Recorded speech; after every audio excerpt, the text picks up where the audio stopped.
aujourd'hui, je veux simplement vous parler un petit peu de l'anatomie des dents et des structures qui l'entourent. Parce que je pense que c'est un thème qui est assez important à bien comprendre pour être capable de comprendre tous les problèmes qui viennent avec ça, qui peuvent survenir finalement. Premièrement, je vais commencer par la base. Donc vous le savez peut-être déjà, mais chez un adulte, on a 32 dents quand on a toutes nos dents, 16 en haut, 16 en bas. Par contre, chez un enfant, une dentition primaire, il va en avoir seulement donc 1, 2, 3, 4. Ah, c'est ça, il y en a 20. Chez les enfants, donc c'est 20 dents. Donc il y en a 10 en haut, 10 en bas. Donc je vais commencer par vous les présenter un peu parce qu'ils ont des noms que des fois on ne connaît peut-être pas nécessairement. Déjà, les dents du haut, ce qu'on appelle habituellement les palettes, ce sont des incisives, premièrement, puis c'est les incisives centrales. De chaque côté, donc on a des dents qui ont un peu la même apparence, mais sont un peu plus petites, donc ça va être les incisives latérales. Puis après, on a la canine, qui est facile à reconnaître. Je pense que je vais peut-être vous zoomer pour que vous voyez mieux de quoi je parle. Les deux premières grosses dents, ils portent le nom de prémolaires. Et donc, vous comprendrez évidemment que les dents après, les 3 dents qui sont les plus grosses, eux autres, c'est des molaires. Au niveau des dents du bas, ben, c'est la même chose. C'est un peu l'effet miroir. Là. Donc ça, c'est pour nos dents. Les enfants vont avoir un peu les mêmes dents que nous. Par contre, ils n'ont pas de prémolaires. Les enfants, ils ont des incisives centrales, des incisives latérales, ils ont les canines. Puis après, ils n'ont pas de prémolaires, ils ont 2 molaires. Chez un enfant, quand les dents vont tomber, quand les 2 molaires primaires tombent, on va se retrouver à remplacer ça par 2 prémolaires. Puis à l'arrière, il va y avoir les molaires permanentes qui vont pousser, les 3. Maintenant, je veux vous parler vraiment de l'anatomie de la dent. Donc ça, c'est pour vous expliquer comment la dent elle est faite. Évidemment, ça représente donc une molaire. Puis c'est comme si on l'avait coupée dans le sens de sa longueur, puis qu'on l'avait ouvert comme ça, puis que là on la regarde. On regarde dans le fond l'intérieur, les différentes couches. Ce qu'il faut savoir, c'est que la dent, la partie blanche qui est au-dessus de la gencive, qu'on voit quand on sourit, ça c'est l'émail. Ça vous le saviez probablement. Mais l'émail, c'est pas la seule composante de la dent. Si on va un peu plus en profondeur dans notre dent, on va retrouver un autre tissu dentaire qui est la dentine, qui est ce que j'ai représenté ici en beige, qui est partout là, puis ici. L'émail, là, elle est très résistante, elle est très solide. De l'émail, là, c'est super dur. La dentine, elle a une composition semblable à de l'émail, par contre, elle est poreuse, ce qui la rend plus friable, plus fragile, c'est pas la même matière du tout. Puis, une fois qu'on a passé la dentine, puis qu'on va vraiment au centre de notre dent, on va retrouver ici donc la pulpe dentaire. Puis la pulpe dentaire, c'est la partie de notre dent qui est vivante, dans le fond. La pulpe, c'est comme le cœur de notre dent.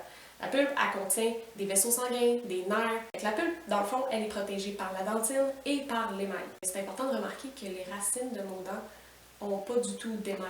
Les racines, c'est seulement de la dentine. Par contre, il y a ce qu'on appelle aussi le sément. Toute la partie externe de notre racine elle va être recouverte de ce qu'on appelle le sément. Puis le sément, dans le fond, c'est un peu à mi-chemin entre la dentine puis l'émail. C'est moins solide que de l'émail, mais c'est plus solide que de la dentine, c'est plus résistant. Mais c'est une mince couche, fait qu'il y a quand même des risques que ça s'en aille puis que là, la dentine devienne exposée. Notre dent, elle est fixée dans l'os. Donc, nos racines, les racines de nos dents sont plantées dans l'os. Donc, je vous ai représenté en beige, tout ce qui est ici, c'est l'os. On a donc l'os, évidemment, ici en bas de la mandibule, puis on a l'os du haut qui est l'os du maxillaire. Nos dents sont plantées directement dans l'os. Puis là, pour que ça tienne, ce qu'il faut que vous compreniez, c'est qu'on a, entre la racine puis l'os, il y a un petit espace qu'on va appeler l'espace parodontal. Puis là-dedans, là, on a ce qu'on appelle des ligaments parodontaux. Le ligament parodontal. C'est un peu comme si entre la racine de notre dent et l'os, il y avait un paquet de fils, de cordes qui tiennent tout ça ensemble. Fait que notre dent, là, elle n'est pas juste renfoncée dans l'os, elle est vraiment là, elle est tenue. Il y a des ligaments qui sont là, plein de petits ligaments qui tiennent tout ça fixe. Donc notre os, après, il est recouvert de gencives. Alors, je vous l'ai représenté donc en rose ici. Il y a une première partie de notre gencive qu'on va nommer la gencive libre. Parce que la gencive, elle n'est pas attachée à notre dent. Sur une profondeur, habituellement, dans une bouche en santé d'à peu près 0,5 mm, la gencive, au début, elle n'est pas collée sur notre dent. C'est pour ça qu'on l'appelle gencive libre. Donc, on est capable d'insérer un instrument à l'intérieur. Dans le fond, je vais vous montrer. Donc, ça, c'est un instrument qu'on utilise, qu'on appelle une sonde. C'est un petit instrument qui est très très fin, qui est pointu. Ben, il est pointu, mais il n'est pas piquant. Qu'on va venir insérer sous la gencive, juste pour aller mesurer la profondeur de notre gencive libre. Cet endroit-là où la gencive elle n'est pas attachée à notre dent, la gencive libre, le creux que ça fait, on appelle ça la crevasse gingivale. Quand on insère notre instrument et qu'on va au bout, ben, le plus loin qu'on peut, puis que ça accote au fond, là où ça accote, c'est sur ce qu'on appelle l'attache épithéliale. C'est ce qui permet que la gencive soit collée à notre dent. C'est un peu c'est semblable au principe ici des ligaments parodontaux dont je vous parlais. Dans le fond, ça tient notre gencive collée sur la dent. Ça me fait penser que, tu sais, dans la vidéo de la plaque, à un moment donné, je vous disais que la plaque se retrouve partout, elle peut se retrouver sous la gencive. Mais évidemment, c'est pas hyper en profondeur dans la gencive qu'on peut avoir de la plaque. C'est juste dans la crevasse gingivale. C'est le petit espace où est-ce que la gencive n'est pas attachée à notre dent. Là, il peut y avoir de la plaque qui rentre un petit peu en dessous, mais c'est pas loin. Donc, notre gencive, sur cette profondeur-là, ici, elle est fixée à notre dent. Donc, on va appeler cette portion de gencive-là la gencive attachée. Puis plus loin, quand l'os débute ici, ben là, ça devient les ligaments parodontaux qui vont attacher notre dent et l'os ensemble. Fait que chez le dentiste, ils vont faire ça, ils vont faire ce qu'on appelle un sondage. Ils vont aller insérer l'instrument un peu partout entre la gencive et les dents pour savoir s'il y a des endroits où est-ce que l'attachement épithélial a disparu. Parce que quand on parle de maladie parodontale, l'attachement épithélial va se détruire. On va perdre l'attachement de notre gencive à nos dents.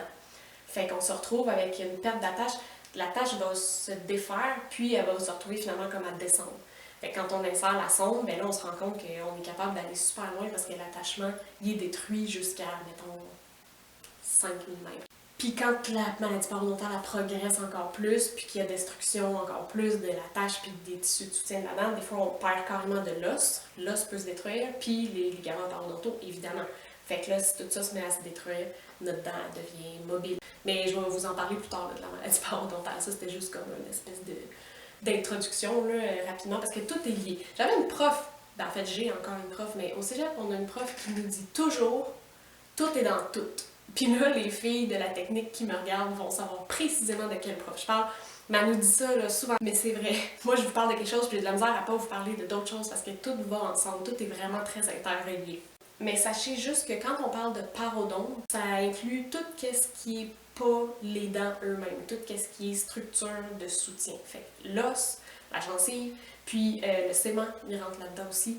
Les ligaments dont je vous parlais, c'est toutes des structures qui tiennent la dent en place. Fait que ça, c'est le parodonte. Donc c'est un peu ça pour ce qui est de l'anatomie des dents.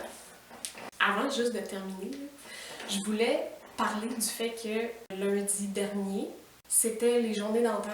Ça avait lieu à Montréal, au Palais des Congrès.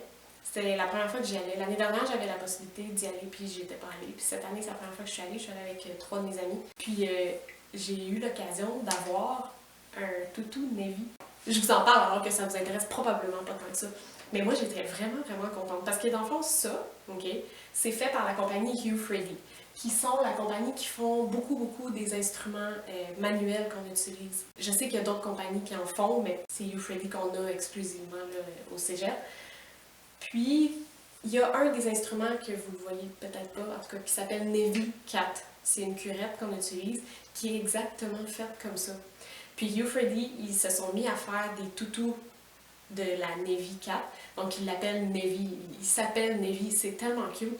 Puis d'ailleurs, je vais juste vous montrer parce que ça, c'est une Navy. Donc, c'est une curette. Puis voyez comment que... Je veux dire, ils ont fait la même chose. Moi, je l'avais vu énormément sur les réseaux sociaux. Mais Navy, on peut pas comme l'acheter. Sur le site de Hugh Freddie, on peut pas s'acheter un toutou de Navy. C'est des toutous qui vont comme donner dans des concours ou dans des événements. Puis là, je me suis dit aux journées dentaires, c'est sûr que Hugh Freddie ils ont un stand. Il y a des bonnes chances qu'il y ait des Navy sur place. Je me suis rendue au stand de Hugh Freddie, puis là, j'ai vu qu'il y en avait. J'ai vu, en fait, derrière les gens qui parlaient, les représentants Hugh Freddie, derrière eux, j'ai vu qu'il y avait une boîte avec plein de Navy dedans. Puis là, j'étais avec mes 3 autres amis. Puis, en fait, ils ont fini par nous les offrir. Alors, on est repartis chacune avec un toutou de Navy. Je suis devenue un enfant de 2 ans et demi. C'était vraiment cool. Donc, ceci conclut mon vidéo sur l'anatomie des dents. J'espère que vous avez aimé ça. Si jamais il y a des choses que vous n'avez pas compris ou qui sont pas super claires, n'hésitez pas à me laisser des commentaires en bas. puis je vais vous répondre, ça va me faire plaisir là, de vous aider avec ça. Vous pouvez vous abonner à ma chaîne, puis dans tous les cas, je vous revois dans mon prochain vidéo. Merci!